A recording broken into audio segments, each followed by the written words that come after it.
Ramon Tulfo tungkol po kay Saldico. Ayan na, sabi niya, latest report about Saldico. He might be in Japan, though DFA is still checking and said to be eager to come back. Even Edwin Lasierda, who used to be a presidential advisor, mentioned in his show that Ko was in Japan and that he'd be happy to come back. Kaya nag-iipon-ipon ngayon po, kalahati na lang ng crowd sa pumunta kahapon mga kababayan, first day ng INC rally. Tapos, na-booking na po yung intention ng INC. National Bureau of Investigation. This statement is issued to clarify and correct the misleading allegations made. 1,000 ang crowd estimate as of 4 p.m. sa Quirino Grandstand sa Maynila para sa ikalawang araw ng rally. Bumagsak ng almost half kasi siyempre pagod na sila. Yung iba walang nagbabagang mga balita at pagtalakay sa mga isyu ng lipunan. Bulsa! Opinyon, banat at paglalantad sa katotohanan. Bulsa! What you see is what you get. You decide. Ibigay ko sa inyo itong kwento na sabi na sagap ni columnist Ramon Tulfo tungkol po kay Saldico.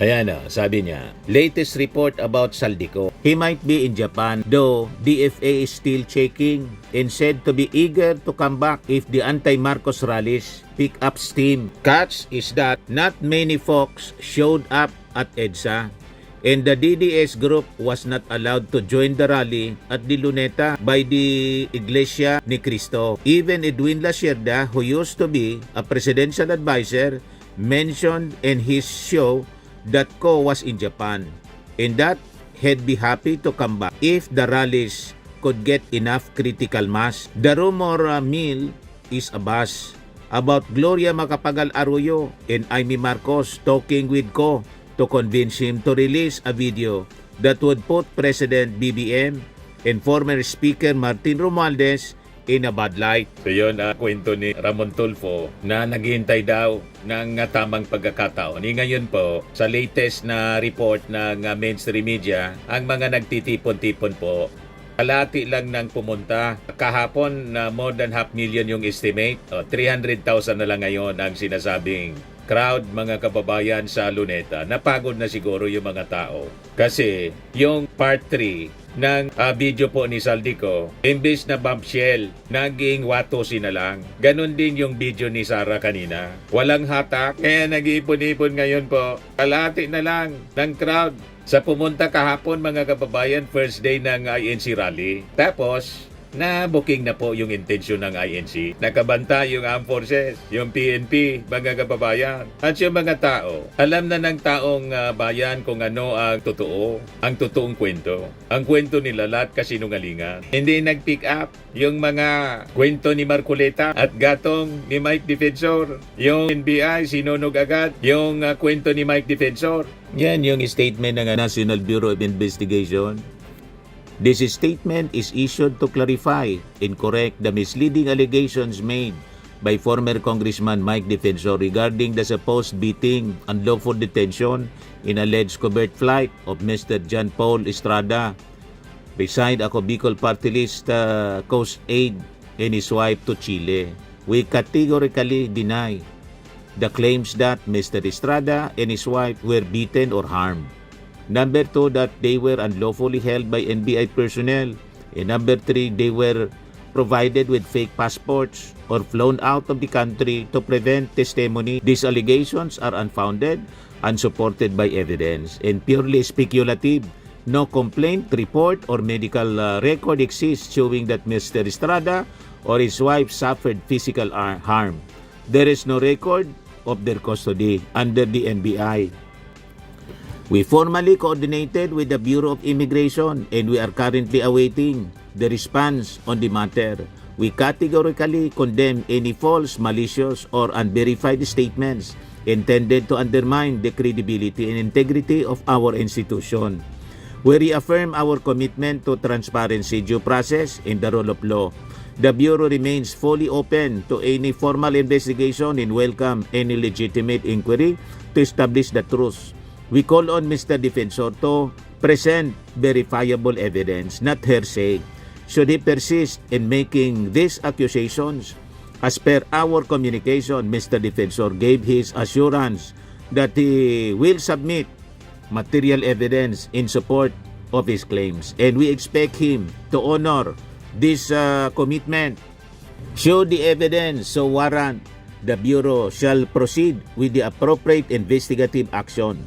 Absent any credible proof, this allegation remain unfounded, cannot be given weight, and may even lead to prosecution for its malicious intent to undermine the credibility and integrity of the Bureau. So malamang makasuhan po ng NBI. Kasuhan ng NBI po si Mike Defensor. Ang intensyon ni Mike Defensor, gatungan po ang damdamin ng mga nagrarally.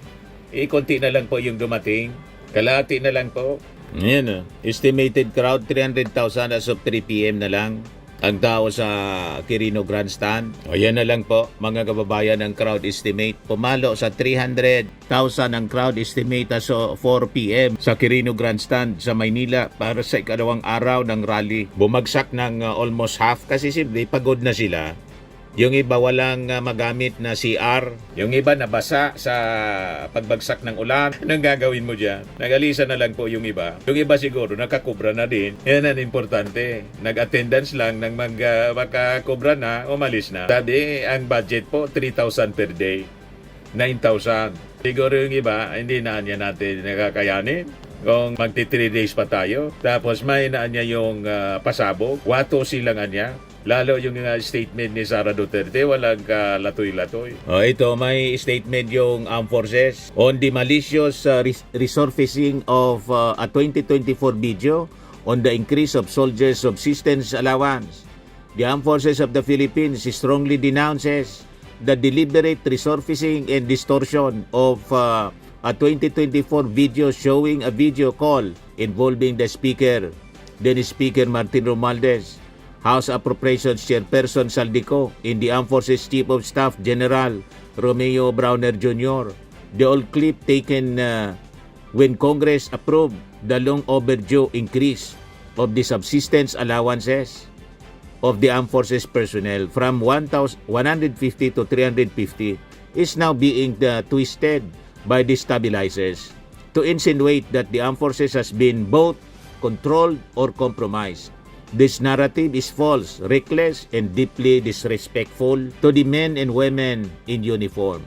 It is necessary to clarify what truly happened. In December 2023, President Marcos personally asked General Browner how else he could help the troops. The Chief of Staff responded candidly, "Sir, maybe we can increase the subsistence allowance of the soldiers. The 150 per day is no longer enough for their meals." The President immediately replied, "Let's work on that." Acting on the President's directive, the Armed Forces through Ilocos 1st District Representative Sandro Marcos coordinated with Representative Saldico and then Speaker Romualdez in 2024 to ensure that the increase would be properly included in the national budget for 2025. The initiative began with the President, moved through the appropriate legislative channel, and was anchored entirely on the genuine needs of the soldiers. There was no political bargaining, no exchange of favors, and no compromise of institutional integrity. Isabi ko sa inyo, malawakan ang pagpapakalat po ng fake news, disinformation ng mga forces na nagpaplat po na patalsikin yung ating Pangulo at iupo si Sara. Kung ano-ano ang kanilang mga pinagagawa. So sabi dito sa statement ng Armed Forces, to set the record straight, expressing gratitude to lawmakers for supporting a reform that directly benefits soldiers does not in any form give anyone control over the Armed Forces. The Armed Forces loyalty has never been dictated by political personalities.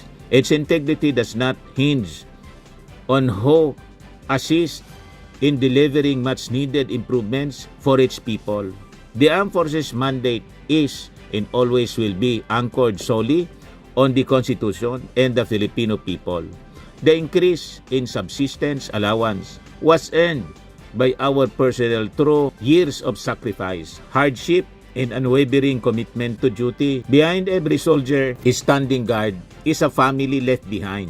months of deployment in remote location and the constant threat to life for those who risk everything so that the nation may live in peace. A modest allowance increase is not a reward or concession. It is a matter of basic dignity. For many of our troops, the additional 200 pesos a day means a fuller meal, essential hygiene item, and a small but meaningful relief in their daily struggle. Turning this into a political narrative of control reveals not just malice, but a profound lack of respect for the uniform, the service, and the sacrifices represented by every stripe and insignia. To the individuals and groups irresponsibly weaponizing an old video to sow distrust and destabilize institution, we issue this firm warning: stop dragging the armed forces into your political theatrics. Stop manufacturing lies to push your agenda at the expense of national stability. Our soldiers and their families do not deserve to be used as pawns in anyone's political games. The dignity, loyalty, courage, and integrity of the Filipino soldier cannot be both, not now, not ever. The armed forces stands firm, united, and unshakable in its duty to protect the Constitution, defend the Republic, and serve the Filipino people. This information will never shake the armed forces. Truth, honor, patriotism, and service will always prevail. Yan yung statement ngayon pa lang nilabas ng armed forces. Kasi pilit na ginagatungan po ng mga DDS, ng mga plotters, ang armed forces na mag-withdraw na ng support sa ating Pangulong Bongbong. Ano kayo ngayon? Supalpal ang mga pinapakalat ninyo na mga disinformation sa social media. Hindi kayo obra yung mga masamang gawain po ninyo.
Ito naman po, Firmax Firming and Lifting Cream, pinapahid po sa mga pulses in affected area. Mainam po sa paninigas ng mga kaso-kasuan. Ito naman po, Automax Radiant Serum. Sa mukha naman yung application, anti-aging po siya. You will look 10 years younger than your age. Sa mga cancer patients naman po, baka lang gusto ninyo itong itry. Neng siya red mixed fruit drink. Hindi mo po siya gamot, food supplement siya. Kaya lang, gawa siya mga kababayan sa goji berry. Yung goji berry may anti-cancer properties. O ngayon, yung mga inquiries ninyo, dumiritso na lang kayo sa aming messenger sa Facebook para masagot namin agad. Ayos pa? Ayos na ayos niya, Mr. Maravilla. Sa mga nagana po ng malinis and spacious fitness gym, pumunta lang po kayo sa aming Colossal Fitness Gym. May Grab car rental din po kami. But anyway, ito po pala yung aming bagong product na binibenta online. I am worldwide amazing pure organic barley powdered drink mix from Australia. Negosyo to ng aking anak na architect entrepreneur Riz Maravillas. Ayan po. Kontakin na lang po ninyo siya, Riz Maravillas on Facebook. Ang mga health benefits niya: boost immunity, improves digestion, enhance energy levels, packed with antioxidants, prevent cancer. Ito naman po yung bago naming product na binibenta online. Eye Glow Serum, whitening po siya. Tingnan ninyo yung epekto sa aking anak na architect before and now. Yung mga inquiries po ninyo, dumiretso na lang kayo sa kanyang Facebook account, Riz Maravillas.